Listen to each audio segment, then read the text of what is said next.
Hi everyone, my name's Chloe. I'm here with the Oslo Business Region, and I'm here to chat all things science in Norway. And I'm here today with Sindre Holme. I'm a communications consultant in the life science cluster. Chloe, the scientist. Science is for everyone. Start with a bit about yourself. What do you do for the communications department? I try to make it understandable what life sciences is about. So I try to communicate commercial possibilities in those areas. And what's your background in this? Is it communications or science, or a bit of both? My background is on PR actually, and communications and journalism. But I also work with a lot with my own startup, which is a health tech startup for children with autism spectrum diagnosis, which is an app actually. And then I got into life sciences because I think it's so interesting. But my background is on journalism. Fascinating. So what led you, is it through the app that you were working with that led you into the life sciences field? Yes, definitely. Because I was working as a creative director in an agency here in Oslo.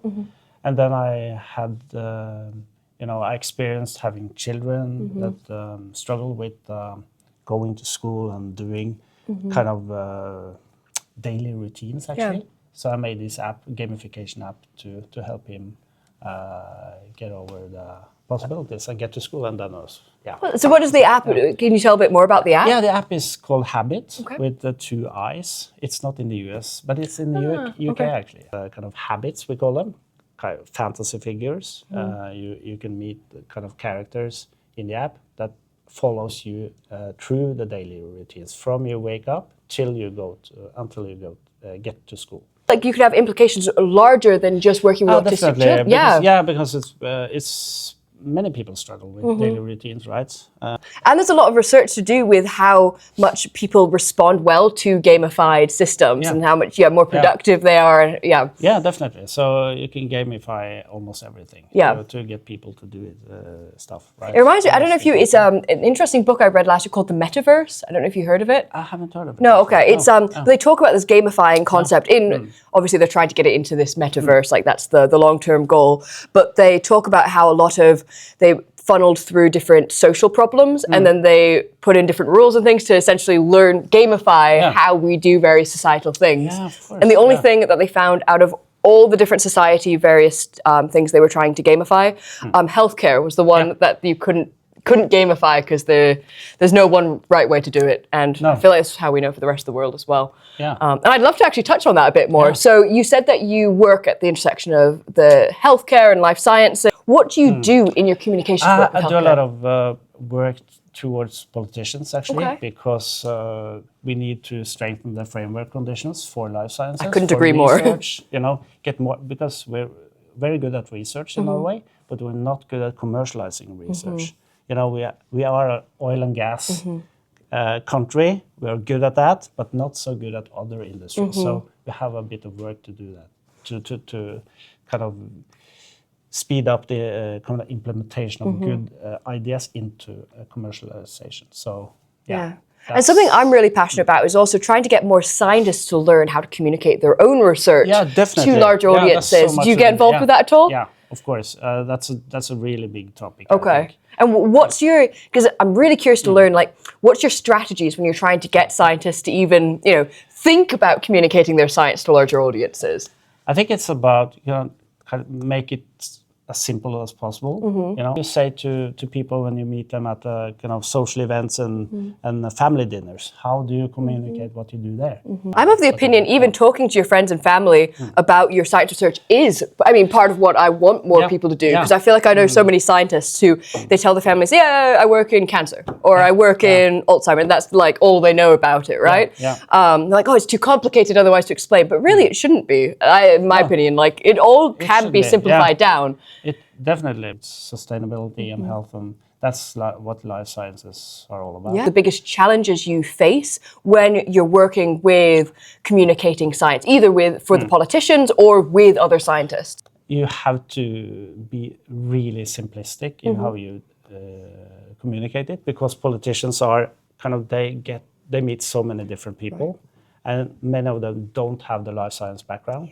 So it's super important to tell them what is the kind of end game, what is the value you can get out of it, and then you go into the research. How long do you get when you go meet with these politicians? Not much time, you know. You got these hearings at the Parliament. You get 15 minutes. Everything you need to say. Yeah, there's a very similar in the US. US when I go to like Congress. That's about 10, 15 minutes tops. The same in Congress, And so, what about for scientists? Do you have any struggles when you're trying to get them to be more persistent about communicating their science? Yeah, I think you know, they're not scientists because they love communications. Many of them. So, while you're around. yeah. So that's why we exist, right? Yeah. To communicate that and kind of bring them together. So that's what we do in the cluster. You know, bring industry, scientists together, so the scientists understand that they're part of a bigger ecosystem. Yeah. You know?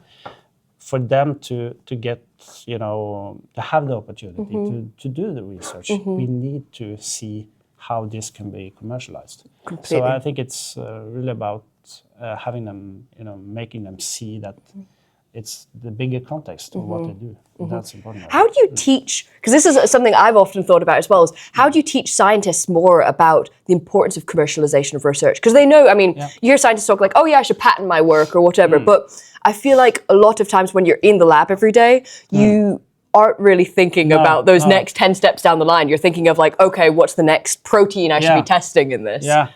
And that's a really good question. I think the best scientists we have, they are also very aware of the bigger context. And I think, you know, and those are kind of people other scientists look at. So I think that's the way to learn about that. But it's not easy, you know, because there's digging so deep in what they do and then kind of get up and get the overall picture. It's super important. It's super difficult. So I think you have to have people to translate you know, what they do to the bigger context and have they understand that what you do is super important, but you have to communicate it, because if you don't do that, you won't have the well, no one will know what you're doing. What you do. I couldn't agree more. And something I guess I'm a little biased when I ask this question, but I'm curious on your thoughts. So it's fine either way you go on this. Is the role of social media in communicating science? I guess maybe you just start with what are your thoughts there, and how can scientists potentially best utilize this technology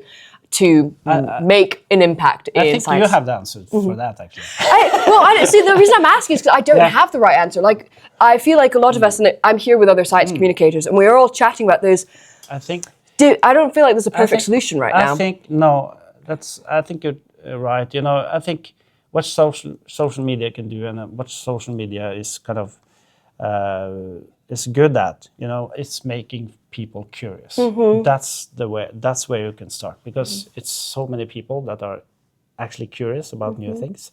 So I think it's a way into start digging into science. So I think it's difficult because, you know, the format of social media, 15 seconds, 3 seconds, you know, TikToks and all that. I think it's difficult to kind of communicate the whole spectrum of what science is all about. But I think it's a good way to start making people interesting. And you have more than 100,000 followers. I think you have done an amazing job in making people interested in science and life sciences. So I think you have the cure for that. Well, thank you. I appreciate that, because I feel like, and you hit the nail on the head, in my opinion, with when you talk about the short form content limitations, right? And I love the idea of the making people curious. I think it's interesting just to answer that question. Because I am like marketing. So if you guys want to talk about it, and if you're familiar, a lot of scientists, as you stated, have issues communicating and being as compelling or having a presence or looking at a camera. So there's a huge movement on YouTube of just the voice and AI video. So I'm not sure if you're familiar. I'm not. No. But tons of science communicators who are afraid to be in front of the camera are doing longer form videos on YouTube, and it's just a voice. And some of them are even afraid to hear their own voice, so they use AI video, like, you know, showing what they're saying. I'll show you later. To illustrate what they talk about. That is fascinating because I would say that's I know this sounds kind of crazy, but I still don't like talking in front of a camera. I don't like hearing my own voice. I don't like seeing it's a weird thing, and I almost have to like dissociate when I'm looking at when I'm having to like edit videos and stuff and like think, okay, it's not me that I'm actually listening to when I'm doing this. So that's a really interesting thing. And it allows for them because it's YouTube. Because so it gives them the longer form. Because it's easier for them because they don't have to think about how they, look and all that. Yeah, that's true. That's a really good thing. Yeah. I have a list. I'll send it I want to chat more about because I also something I've been messing around with the idea is exactly by your problem with short form content that you can't cover all the cool science that you might want to. Is I think social media is a really good way to get people's foot in the door to be like they knew nothing about science, like wait, that's a cool person, and they actually end up doing science. But the YouTube's the next step where it's like well now they want to learn actually about cancer research. That's the next step, in the funnel, right? Talk about getting more scientists to be willing to talk about their research because that's a huge barrier. And then they don't have to feel like I'm not good looking enough, or I don't want to hear my voice. Right. I'm scared to be on camera. Right. So the voice is not the scientist's voice; it's a AI voice as well. And I do know other science creators, even on short form, that they don't like their own voices, so they'll do like I've not heard they won't do like AI. They'll do their own videos and stuff, but they will use AI to like they'll put in the text and then have the AI make a voice for it or something. Yeah, right. Yeah, it's more like make my voice a Hollywood trailer kind of.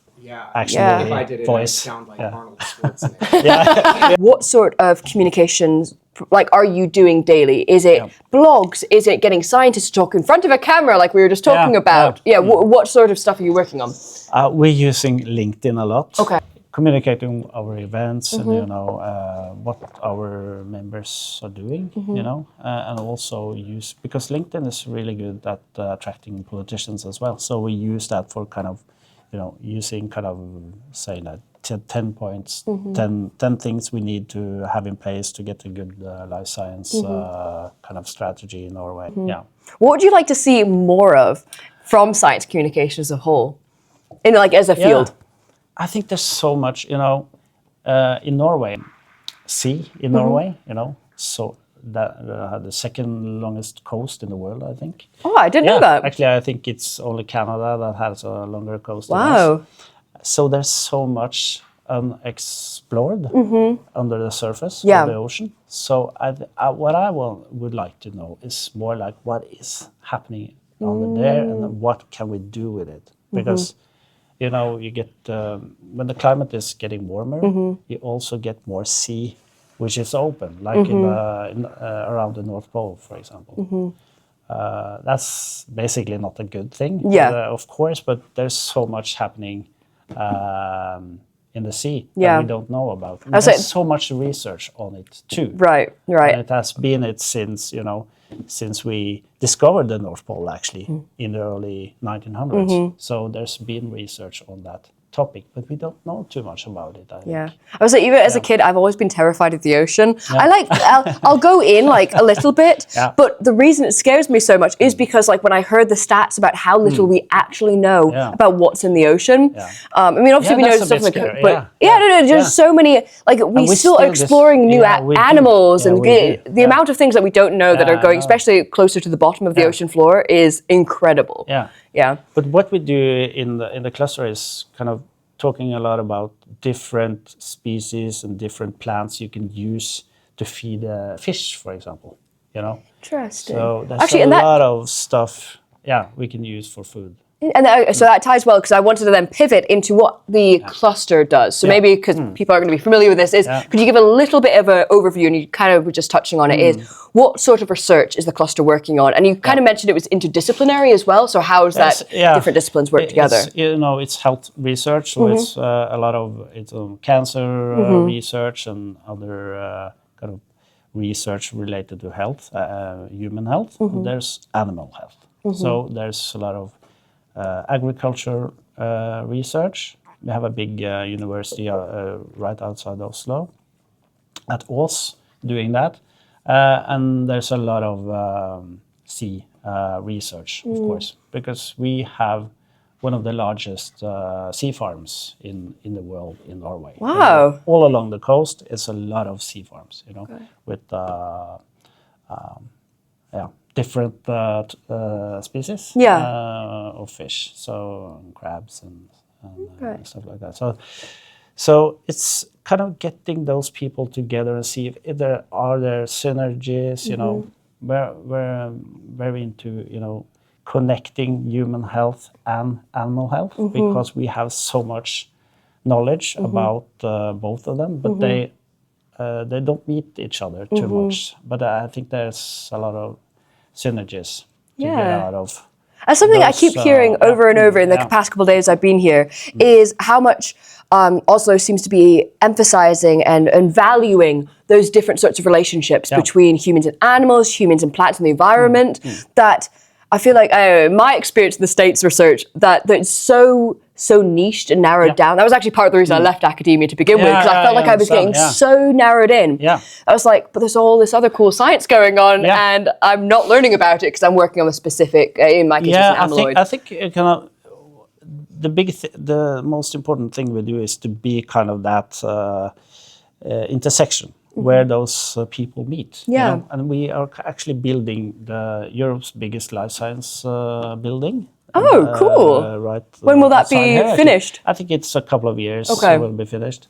So it's super big. And how many labs does it have? I think hundreds, I guess. I don't know. But there's a lot, So I think, places like this, Forskningsparken Research Park, is very important because people meet eating lunch together. People meet by the coffee machine, right? Yeah, I love the design of buildings like this because, like, my lab, it was such an old building, right? You're all like cornered away in these little labs versus having the open spaces, which seems to be a much more new thing in science to facilitate those conversations. It's very open here. You know? So, and there's a lot of stuff happening. Conferences, seminars, and stuff like that. You can just drop in, and many of them are for free. So and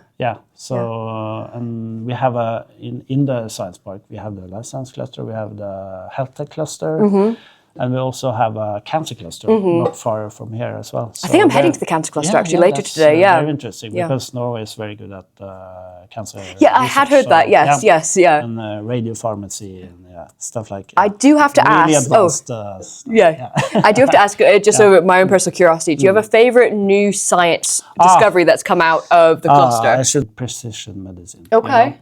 All the new proteins coming out. That will revolutionize cancer medicine and other big topics. So I think it's how medicine will be much more personalized. I think is a kind of the trend I'm really looking forward to see what's happening with.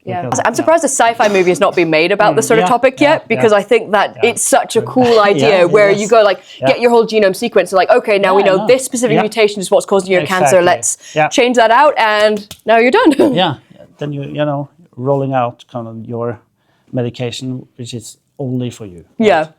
So fantastic. Well, did you have any questions for me?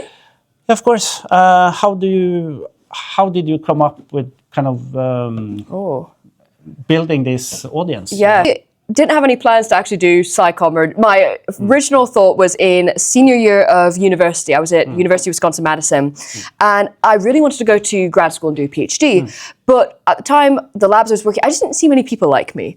And I didn't know really what I'd be signing up for, because all I'd really seen about academia, I worked in a lab in undergrad, so I kind of saw what they were doing, but I didn't quite understand like the day-to-day and what would actually be required of you, right? Like you see the crazy scientists in movies, head in the lab for like 18 hours a day. You're like, okay, is that just going to be my life for if I do this? And it was through social media, and this was back in 2018, 5 or 6 scientists that I'd found on social media through Instagram that were at the time they were grad students sharing their life and sharing like, I don't know, what they were doing in the lab every day, and that it wasn't all like crazy manic, needing to publish a paper every day. It was much more like, okay, you go in, it's almost like just a 9 to 5. Sometimes it'll be longer, of course, but showing the freedom and the independence of working in the lab full time. And that resonated with me so much. I was like, okay, gave me the last little push. I applied to grad school, got in, and actually the program I was in down at the University of Miami, there was one of the girls I ended up following that was doing social media kind of deal as a scientist was in the same department as I was in. And I was like, I fangirled when I met her. I was like, oh my gosh, she's so cool. She's like, yeah, you should just do it. And like, yeah, why not? I was like, okay, I guess so. In part, it was because I wanted to connect with these other scientists that I'd idolized just the year previous, but then also I was starting to take, early days of working in a lab full time, I was so excited to show everyone I was working in a lab every day. So I was taking little videos of everything I was doing. And I was originally posting, I'd like my own private social media. But I was like, people are probably getting sick of this at a certain point if I'm just posting me working in a cell culture hood every day. And so I didn't think much about it. I just made a separate science account so I could reach out to these various scientists. And then when it started to take a little bit of traction, the traction at the time, we're talking in 2019, was like, I had a few hundred followers. And I was like, oh, I'm getting big now. That was back then what I thought was big. Because even these other science communicators, the grad students that I was following, they probably only had a few thousand. Like science communication on social media was not a big thing back then. No. And at first I was like, okay, maybe I'll share like science topics. And I'd say this is still a problem even 6 years later. Again, the problem of the short form content is not many people are engaging if you start talking about a really complex science topic on social media. Even if you're trying to simplify it and stuff, like at the end of the day, people aren't connecting with it. And then I also started sharing, because I was saying I was taking clips of myself anyway in the lab, and I was like, okay, I'll just start posting those. And those started doing really well. And then the pandemic hit, and that's when I'd really say science on social media blew up. There were a ton of scientists who joined. Because I was on there, I started gaining, I think I got like... Why do you think it happened there then? Wow. I think that was the turning point for a lot of scientists, because even in undergrad, I was thinking like, why are scientists making science so complicated? Like, when I started actually learning the science, I'm like, it doesn't need to be this complicated, right? But they're using all these complex terminology that seems to scare people away, and all the acronyms, right? And then the pandemic happened, and you had all the misinformation happening about COVID. And scientists like me were like, but why is the misinformation happening? Like, just read the paper. But most people aren't going to want to read the paper, might not even have access to those papers. And that, I think, was the first eye-opening moment for a lot of scientists. Like, we've messed up. We should be communicating more to the public. Oh, that's really good point. Do you think the vaccines got people more interested and more aware of? Yes. Well, the whole mRNA, and how quickly, because a huge part of the misinformation, right, was people saying this mRNA vaccine wasn't properly tested and stuff like that. It's like, no, that's actually decades of work in the making. It's just...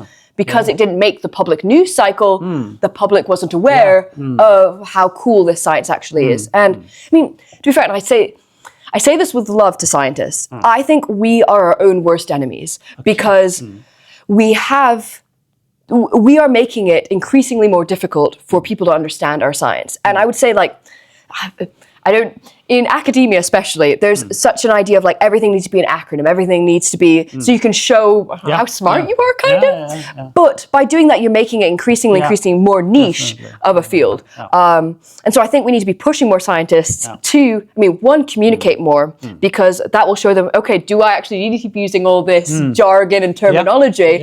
But two, by communicating it, I think it reminds them why they're doing this. Because when you're stuck in a lab for, sometimes it will be 18 hours a day, and fortunately your guys' labs have windows, which is good. Mine did not, so it was like kind of like a dark box.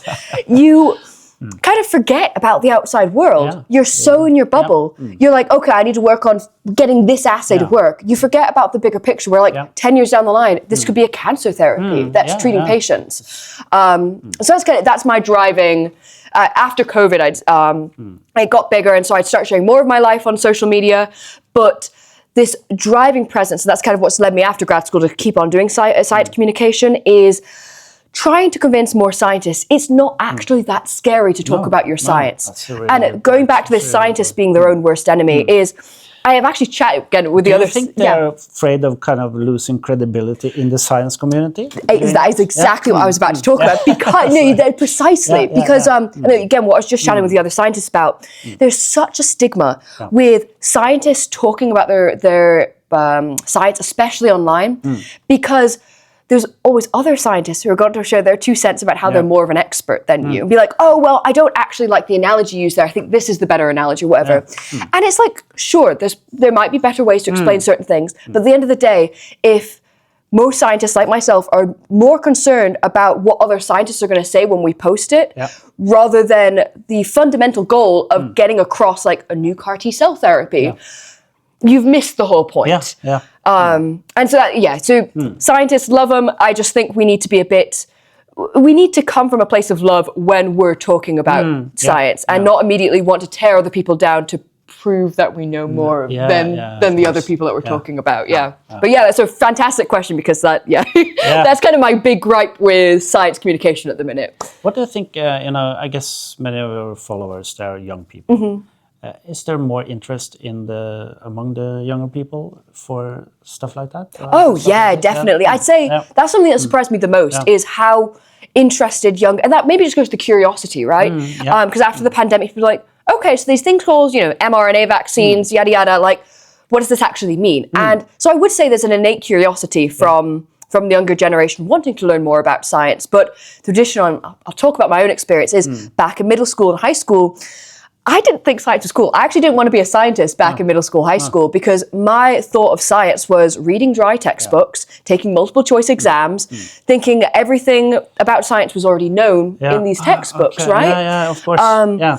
So the idea of discovery, which is the fundamental part of science. Science is the discovery of new knowledge, was completely lost on me until I worked in the lab. And so another thing I always tell anyone that's interested in science, even if you don't end up doing a science major, go work in a lab for a semester. Even as a part-time at university, I think it's eye-opening. I think everyone should be doing it, because you can see how the scientific process works in action.